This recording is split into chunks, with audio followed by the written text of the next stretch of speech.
แต่ละคนตอบสนองต่อวิธีการคุมกำเนิดแต่ละชนิดแตกต่าง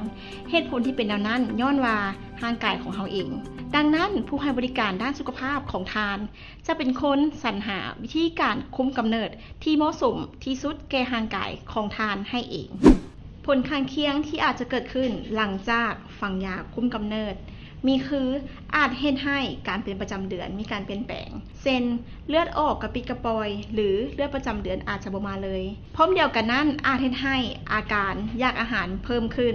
อาจมีการเจ็บหัววินหัวปวดฮากและเจ็บท้องส่วนน้อยแม้จะมีสิวเกิดขึ้นบางคนไม่มีอาการเจ็บเบ่งเต้านมและอารมณ์เปลี่ยนแปลงอีกด้วยวิธีการคุมกำเนิดมีหลากหลายเพียงแต่ทานเลือกใช้วิธีการที่เหมาะสมกับตัวทานและสุขภาพของทานที่สุดสำหรับข้อมูลเพิ่มเติมเกี่ยวกับวิธีการคุมกำเนิดผลข้างเคียงและสถานที่ให้คำปรึกษาทานสามารถกดติดตามและรับรู้ข้อมูลอยู่ที่ลิงก์ด้านล่างได้เลย